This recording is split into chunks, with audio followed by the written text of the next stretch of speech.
Assalamualaikum warahmatullahi wabarakatuh. Selamat datang di Dongeng Rakyat, tempat kisah-kisah misteri dari pelosok negeri kami hadirkan kembali untukmu. Cerita kali ini berasal dari sebuah kota tenang di Lumajang, Jawa Timur.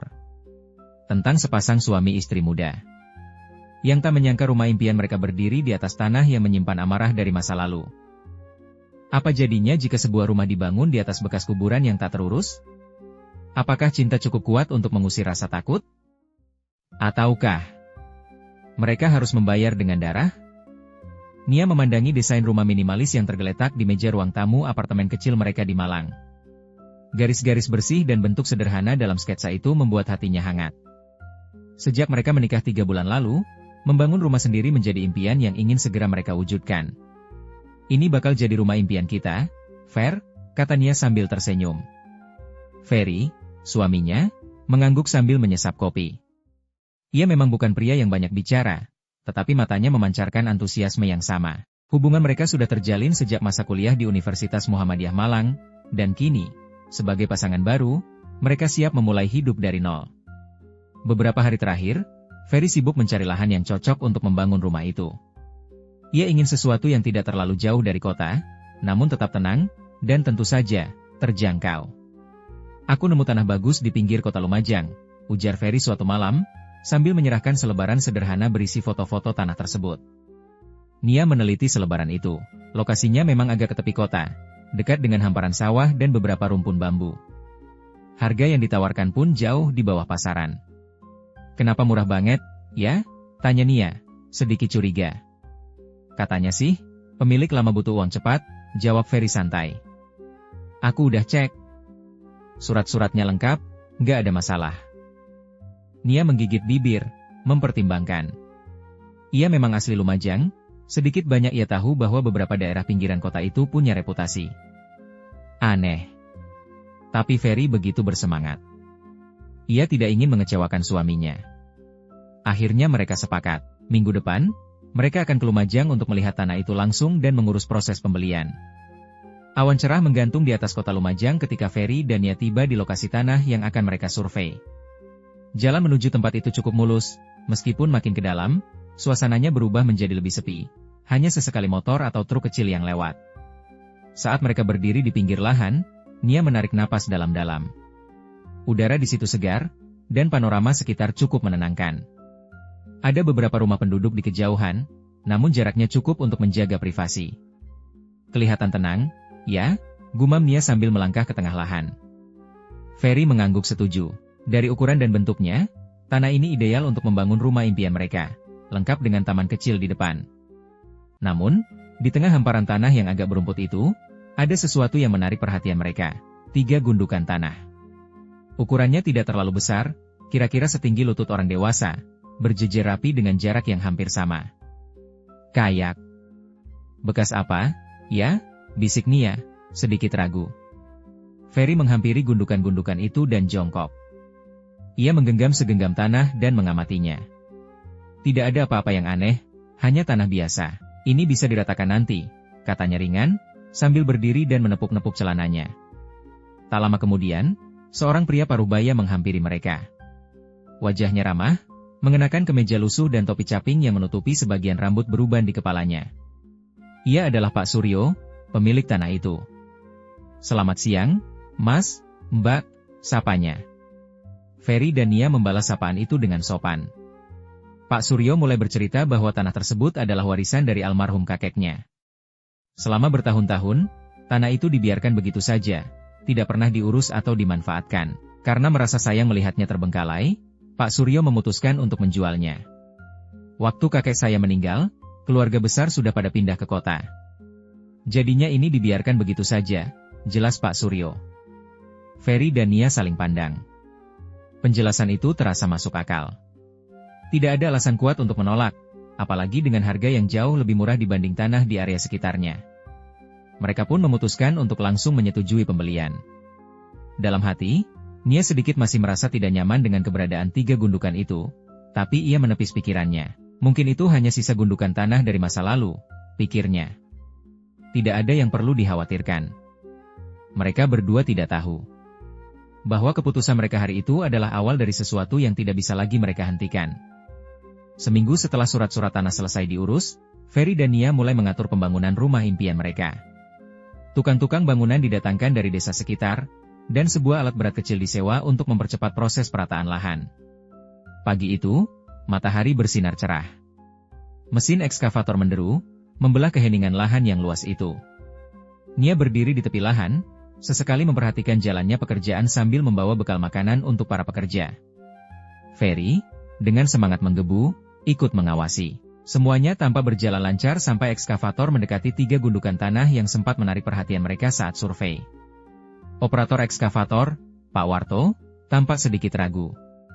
Ia menoleh ke arah Ferry, seakan meminta persetujuan. "Ratain aja, Pak," kata Ferry sambil mengangguk mantap. "Biar bersih semua sekalian." Dengan instruksi itu, Pak Warto mengerahkan cangkul besi mesin ke salah satu gundukan. Sekali dorong, tanah gundukan itu hancur, memperlihatkan lapisan kayu rapuh di bawahnya. Ferry dan Nia mendekat untuk melihat lebih jelas. Ternyata, di balik gundukan itu, ada potongan papan tua, sebagian sudah lapuk termakan waktu. Aroma tanah basah dan ape perlahan menyebar di udara. "Aneh, ada papan di bawah tanah," gumam Pak Warto heran.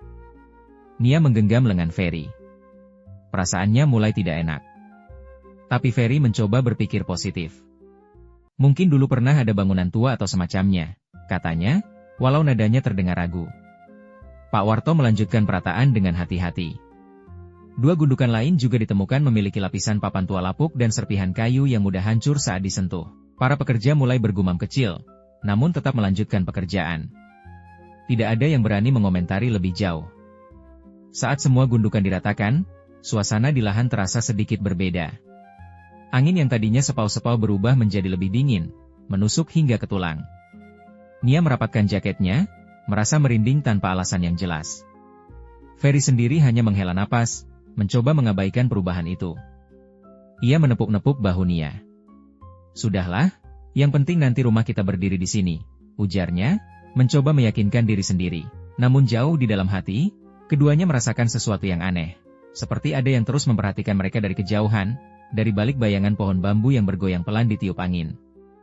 Mereka belum tahu, bahwa hari itu mereka bukan hanya membangunkan tanah, tapi juga sesuatu yang telah lama tidur di dalamnya. Malam itu, hujan turun rintik-rintik di kota Lumajang. Ferry dan Nia yang menginap di rumah orang tua Nia karena harus mengurus beberapa keperluan pembangunan, tidur lebih awal karena kelelahan. Namun malam yang tenang itu perlahan berubah mencekam. Ferry terbangun dalam tidurnya, atau ia pikir ia terbangun. Ia berdiri di tengah rumah yang belum selesai dibangun. Angin bertiup dari segala arah, membawa bau tanah basah dan kayu lapuk. Di sekelilingnya, suasana gelap dan kabur, seperti kabut menyelimuti pandangan. Tiba-tiba, terdengar suara langkah kaki berat. Lalu muncul 3 sosok dari balik bayangan bangunan setengah jadi itu. 2 perempuan dan 1 laki-laki. Wajah mereka hancur, seperti meleleh, kulit mengelupas, mata nyaris keluar dari rongganya. Gaun dan kain yang mereka kenakan compang-camping, kotor oleh tanah dan darah kering. Salah satu dari mereka, seorang wanita berambut panjang dengan mata yang melotot tajam, melangkah ke depan dan berkata dengan suara berat dan menggema, "Omahku kok rusak. Kowe kudu bayar. Gawe getihmu." Tawa mereka pecah, keras, panjang, dan menyayat telinga. Tawa yang bukan manusiawi. Ferry ingin berteriak tapi mulutnya terkunci. Tubuhnya membeku, tak bisa bergerak sedikit pun. Di tempat lain dalam rumah yang sama, Nia mengerang dalam tidurnya. Ia bermimpi berada di lokasi yang sama, menghadapi sosok-sosok yang sama, dan mendengar kata-kata yang sama. Keesokan paginya, Ferry terbangun dengan nafas terengah-engah, keringat membasahi wajah dan lehernya. Di sisi lain ranjang, Nia juga bangun dengan wajah pucat. Aku mimpi aneh banget," ucap Nia lirih. Ferry menatap istrinya, lalu perlahan bertanya, "3 orang? 2 wanita dan 1 pria?" Wajahnya rusak, mereka ngomong pakai bahasa Jawa. Nia menatap Ferry dengan mata membesar. "Omahku kok rusak, kowe kudu bayar, gawe getihmu?" "Kamu juga dengar itu?" Mereka saling berpandangan, tubuh keduanya mulai gemetar. Mimpi yang sama persis. Wajah-wajah yang sama. kata-kata yang sama. Dan tawa mengerikan itu masih terngiang di kepala mereka. Di hari yang sama, kabar datang dari lokasi pembangunan. Salah satu tukang, Pak Warto, tidak masuk kerja. Menurut tetangganya, sejak beberapa malam terakhir, tubuh Pak Warto mulai bentol-bentol. Awalnya dikira hanya alergi biasa, tapi semakin hari semakin parah. Bentolan itu membengkak, berisi nanah, dan menyebar ke sekujur tubuh. Yang lebih aneh, setiap malam Pak Warto mengigau dengan bahasa Jawa kuno. Ia berteriak-teriak menyuruh orang-orang keluar dari rumahnya, lalu menangis sambil menggosok tubuhnya sendiri dengan sabun dan tanah. Warga yang melihat kondisi itu mulai berbisik-bisik. Beberapa bahkan menyarankan agar keluarganya memanggil orang pintar, karena mereka percaya, itu bukan penyakit biasa. Ferry dan Nia hanya bisa menatap satu sama lain, perasaan bersalah mulai menghantui. Mimpi, penyakit aneh, dan gundukan tanah yang mereka ratakan. Seolah-olah, tanah itu menolak mereka. Dan kini, penghuninya mulai menunjukkan taringnya. Pagi itu, langit mendung menggantung di atas rumah orang tua Nia. Di ruang tamu yang sederhana, Nia dan Ferry duduk dengan wajah lesu. Gelas teh di meja nyaris tak tersentuh. Bau kayu manis dan jahe dari dapur pun tak sanggup menenangkan pikiran mereka. Dengan suara bergetar, Nia menceritakan semuanya pada ayah dan ibunya. Mimpi buruk yang mereka alami, 3 sosok berwajah hancur, kata-kata aneh dalam bahasa Jawa, dan kabar tentang Pak Warto yang jatuh sakit secara misterius. Ayah Nia, Pak Kasan, mendengarkan dengan wajah serius. Sebagai guru ngaji yang sudah puluhan tahun mengajar di masjid kampung, ia bukan orang yang mudah percaya hal mistis. Tapi saat mendengar kalimat dalam mimpi itu, "Omahku kok rusak, kowe kudu bayar, gawe getihmu," raut wajahnya berubah. Ia menatap istrinya sejenak, lalu mengalihkan pandangannya ke Ferry. "Ini bukan sekadar mimpi," katanya pelan. Kalimat itu bukan bahasa Jawa sembarangan. Itu ucapan dari arwah yang merasa terganggu, dan mereka menuntut balasan. Ferry menelan ludah, tangannya menggenggam lututnya erat-erat. "Maksudnya? Balasan darah?" tanyanya ragu. Pak Kasan mengangguk pelan. "Bisa saja. Kalau benar tanah itu dulu bekas kuburan atau tempat semedi, maka meratakannya tanpa izin bisa dianggap melecehkan." Nia menunduk, matanya berkaca-kaca. "Ayah, kita harus gimana?" Pak Kasan menarik napas panjang. "Ayah tidak bisa menangani ini. Tapi ayah tahu seseorang yang mungkin bisa. Seorang ustadz di Blitar, Ustadz Gara. Dia bukan hanya paham agama, tapi juga sering membantu orang yang diganggu makhluk halus. Ayah pernah bertemu dia saat pengajian di Kediri." "Apa beliau bisa dipercaya?" tanya Ferry, masih diliputi ragu. "Iya, Ustadz Gara itu dikenal rendah hati, tidak main-main, dan tidak mencari keuntungan. Tapi satu hal..." Pak Kasan menatap mereka lekat-lekat. "Kalau kalian mau minta bantuannya, kalian harus siap. Karena tidak semua gangguan bisa diselesaikan dengan mudah." Nia dan Ferry saling berpandangan, lalu mengangguk. Tak ada pilihan lain. Mereka tidak bisa terus hidup dalam ketakutan, dan waktu terasa makin sempit sebelum sesuatu yang lebih buruk terjadi. Hari itu juga, mereka mulai menyiapkan perjalanan ke Blitar. Hati mereka penuh pertanyaan. Namun dalam diam, keduanya sepakat, jika memang ada sesuatu yang hidup, atau pernah hidup, di bawah rumah impian mereka, mereka harus menghadapinya. Dan satu-satunya harapan mereka kini ada pada seseorang yang belum pernah mereka temui, Ustadz Gara. Kota Blitar diselimuti kabut tipis ketika mobil Ferry dan Nia tiba di depan sebuah rumah sederhana namun bersih dan tenang di pinggir kota. Di halaman depan berdiri sebuah papan kecil bertuliskan Majelis Taklim Al-Hidayah, tempat tinggal sekaligus pusat kegiatan dakwah Ustadz Gara. Ustadz Gara, pria berusia sekitar 40 tahun, keluar menyambut mereka. Tubuhnya tegap, wajahnya bersih dengan sorot mata tajam namun menenangkan. Suaranya dalam dan mantap, membangun aura wibawa sejak awal pertemuan. "Assalamualaikum, silakan masuk," sapanya hangat. Ferry dan Nia memberi salam dan mencium tangan sang ustadz dengan penuh hormat. Mereka lalu duduk di ruang tamu yang penuh rak buku dan aroma harum kayu cendana. Setelah teh hangat dihidangkan, Nia mulai bercerita, dengan Ferry menambahkan beberapa bagian. Mereka menceritakan mimpi buruk yang mereka alami, kondisi aneh yang menimpa Pak Warto, dan asal-usul tanah yang mereka beli. Ustadz Gara menyimak tanpa menyela sedikit pun. Setelah cerita selesai, ia menunduk sejenak, menarik napas panjang, lalu menatap mereka dalam.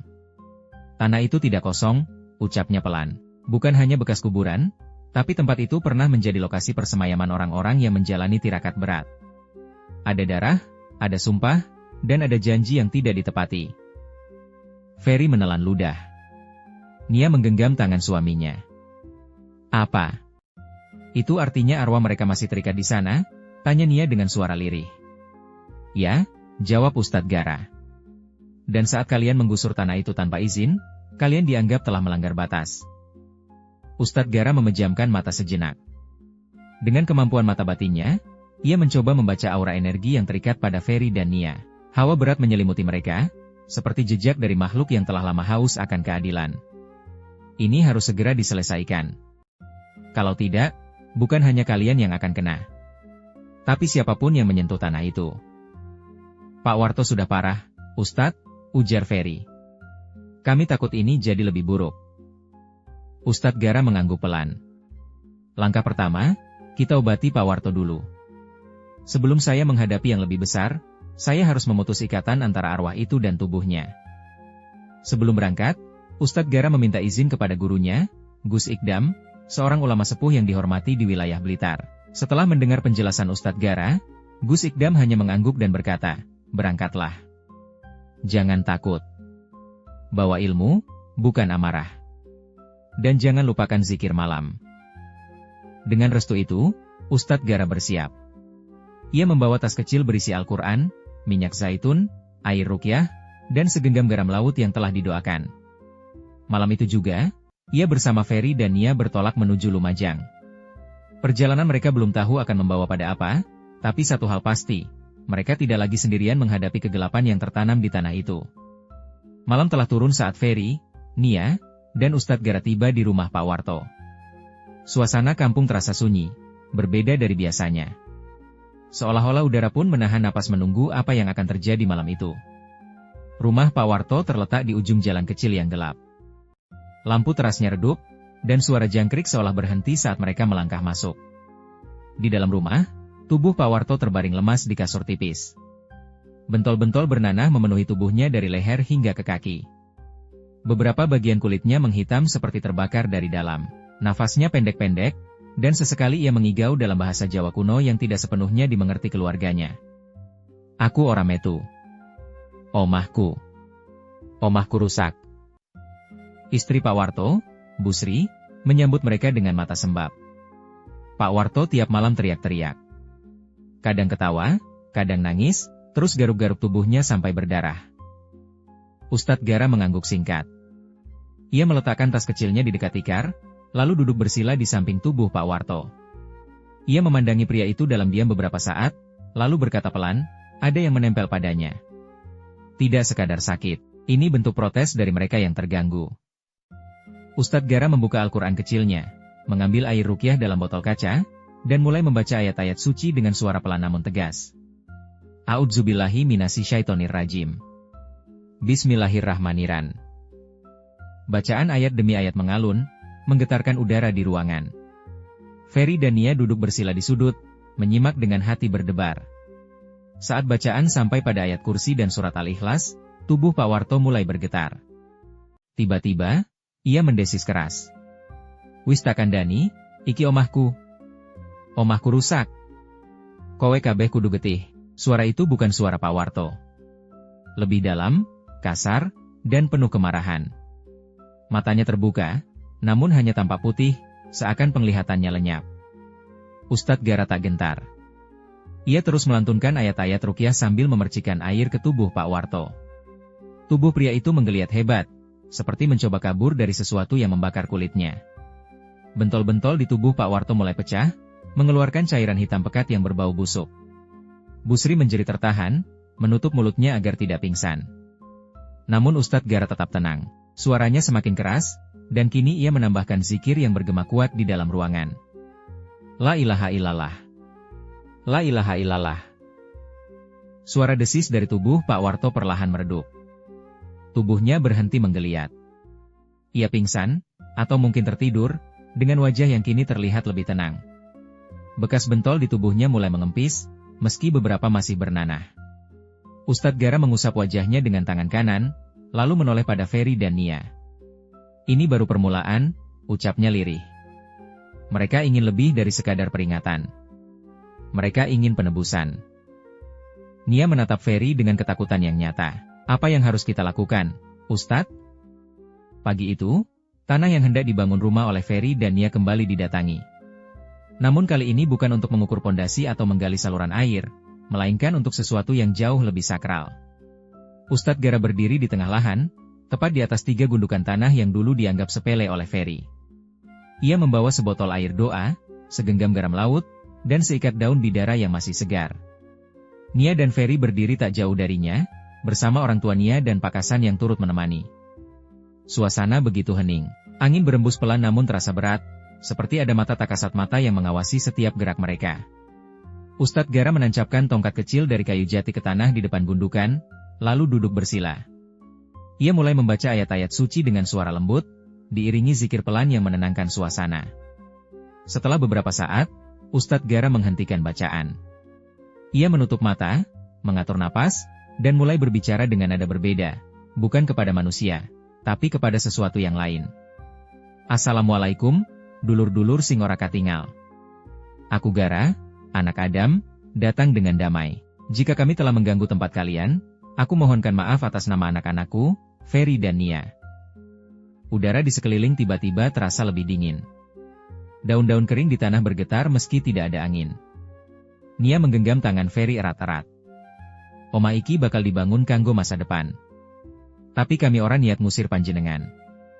Kami cuma pengin damai. Kalau jenazahmu belum sempat dipindah, kami siap membantu. Kami akan memakamkan kembali jenazah panjenengan di tempat yang layak, sesuai syariat. Tiba-tiba terdengar suara lirih, seperti bisikan angin yang menyatu dalam desau daun. Aku mung pengen tenang. Omahku rusak. Tulangku isi nang kene. Ustadz Gara membuka mata. Tatapannya tegas namun penuh empati. Insya Allah, kami akan bantu memindahkan kalian. Tapi tolong, hentikan gangguan pada anak-anak ini. Mereka tidak tahu. Perlahan angin berhenti. Udara menjadi hangat kembali. Seekor burung kecil melintas rendah, dan suara jangkrik kembali terdengar dari kejauhan. Ustadz Gara mengangguk pelan. Mereka menerima. Tapi kita harus segera cari jenazah mereka dan memakamkannya ulang. Ferry menatap 3 gundukan itu dengan rasa bersalah yang dalam. Apa? Mereka dikubur di sini tanpa batu nisan? Sepertinya begitu, jawab Ustadz Gara. Mungkin masa lalu tempat ini pernah dijadikan kuburan darurat atau kuburan tanpa izin. Dengan hati yang berat namun tekad yang bulat, mereka pun sepakat, esok hari, proses penggalian jenazah akan dilakukan dengan penuh kehormatan. Tim relawan dari masjid telah siap membantu. Ini bukan lagi sekadar soal rumah atau tanah, tapi soal menunaikan hak bagi mereka yang pernah hidup, dan kini meminta keadilan dalam diam. Pagi itu, langit Lumajang tampak muram, seolah tahu bahwa bumi akan dibuka untuk menyingkap rahasia yang telah lama terkubur. 3 buah tenda kecil didirikan di atas gundukan tanah di lahan milik Ferry dan Nia. Warga sekitar yang dipercaya ikut hadir, beberapa dari mereka membawa alat gali sederhana. Tim relawan dari masjid yang dibawa Ustadz Gara juga sudah bersiap dengan pakaian bersih dan kain kafan. Sebelum penggalian dimulai, Ustadz Gara memimpin doa bersama. Suaranya tenang, namun menggema kuat di tengah hening pagi itu. Ya Allah, jika benar ada yang dikubur di sini tanpa hak, izinkan kami memindahkan mereka dengan cara yang Engkau ridha. Berikan ampunan dan terangilah jalan mereka. Gundukan pertama mulai digali perlahan. Tak ada satupun suara selain hantaman pelan cangkul ke tanah. Tak sampai 1 jam, seorang penggali berhenti, lalu memberi isyarat dengan wajah pucat. Ustadz, ada tulang di sini. Semua terdiam. Ustadz Gara mendekat, lalu memeriksa dengan hati-hati. Potongan tulang kaki manusia tampak setengah terkubur bersama serpihan kain lusuh yang sudah lapuk. Tak lama kemudian, dari gundukan kedua dan ketiga, juga ditemukan sisa-sisa jasad, 2 wanita dan 1 pria. Semuanya terkubur tanpa peti, tanpa nisan, hanya dibalut kain yang telah membusuk. Nia menahan tangis. Ferry memalingkan wajah, tak sanggup melihat. Kenapa mereka dikubur di sini?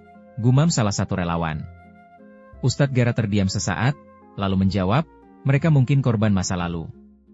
Bisa jadi korban konflik, penyakit, atau bahkan hal yang disengaja. Tapi mereka tidak pernah dipindahkan dengan benar. Ruh mereka terikat di sini karena jasadnya tak mendapat tempat yang layak. Setelah semua jasad berhasil diangkat dengan hati-hati, tubuh-tubuh itu dibersihkan dan dikafani ulang sesuai syariat. Prosesi pemakaman dilakukan secara layak di pemakaman umum desa, dengan doa yang dipimpin langsung oleh Ustadz Gara. Saat jenazah terakhir diturunkan ke liang lahat, angin berembus pelan, dan aroma bunga melati menyeruak tiba-tiba, seolah menjadi pertanda bahwa para arwah itu akhirnya mendapat ketenangan. Sore itu, tanah yang semula penuh gangguan kini terasa lebih ringan. Namun Ustadz Gara masih mengingatkan, arwah mereka sudah tenang. Tapi bekas luka spiritual di tanah ini tidak bisa hilang seketika. Kalian harus tetap menjaga rumah ini dengan doa dan amal baik. Jangan pernah lupakan tempat ini pernah jadi rumah terakhir bagi mereka. Ferry dan Nia mengangguk. Mereka tahu, rumah yang kelak mereka bangun tak hanya akan dihuni oleh cinta, tapi juga oleh sejarah, doa, dan rasa hormat pada mereka yang lebih dulu menempatinya. Beberapa minggu telah berlalu sejak pemakaman ulang dilakukan. Tanah yang dulu penuh misteri kini sudah rata dan bersih. Proses pembangunan rumah Ferry dan Nia berjalan lancar, tanpa gangguan. Para pekerja merasa nyaman, tak ada lagi rasa berat atau suara-suara aneh di malam hari. Ketika rumah selesai dibangun, dengan desain minimalis seperti yang mereka impikan, Ferry dan Nia mengundang keluarga dan para tetangga untuk tasyakuran sederhana. Di antara tamu yang hadir, sosok yang paling mereka hormati adalah Ustadz Gara, yang datang khusus dari Blitar. Setelah acara selesai, Ustadz Gara duduk bersama Ferry dan Nia di ruang tamu yang masih harum kayu baru.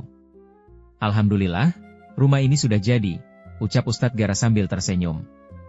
Tapi jangan lupa, rumah yang dibangun dengan baik secara fisik, harus pula diperkuat secara rohani.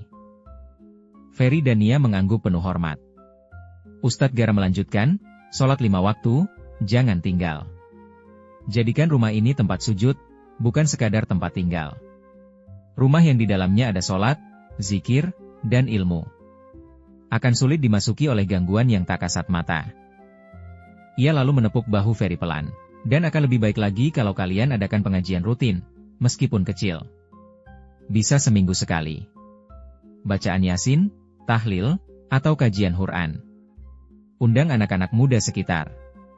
Rumah ini akan menjadi cahaya bagi lingkungan, dan cahaya itu akan jadi pelindung. Nia tersenyum, matanya berkaca-kaca. Kami akan lakukan, Ustadz. Rumah ini kami niatkan bukan hanya untuk kami, tapi untuk kebaikan juga. Ustadz Gara tersenyum puas. Kalau begitu, aku tak khawatir lagi. Hari demi hari berlalu. Rumah minimalis Ferry dan Nia tak hanya menjadi tempat tinggal, tapi juga tempat ibadah dan berkumpulnya kebaikan. Setiap Jumat malam, mereka rutin mengadakan pengajian kecil.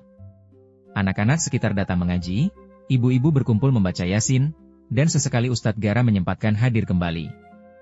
Dan sejak saat itu, tak ada lagi mimpi buruk. Tak ada lagi penyakit aneh. Tak ada bisikan dalam malam yang sunyi. Yang ada hanya doa, ketenangan, dan keberkahan. Sebab rumah itu telah dibersihkan. Dengan doa, pengampunan, dan cahaya iman. Dari tanah yang murah, ternyata tersimpan harga yang sangat mahal. Bukan rupiah, tapi nyawa, jiwa, dan ketenangan. Cerita ini mengajarkan kita, bahwa rumah bukan hanya tempat tinggal. Tapi juga tempat suci yang harus dibersihkan lahir dan batin. Jangan pernah remehkan sejarah sebuah tanah. Karena yang tak terlihat, bisa saja menunggu untuk didengar. Sampai jumpa di kisah berikutnya. Hanya di Dongeng Rakyat. Di mana suara masa lalu kembali berbicara. Wassalamualaikum warahmatullahi wabarakatuh.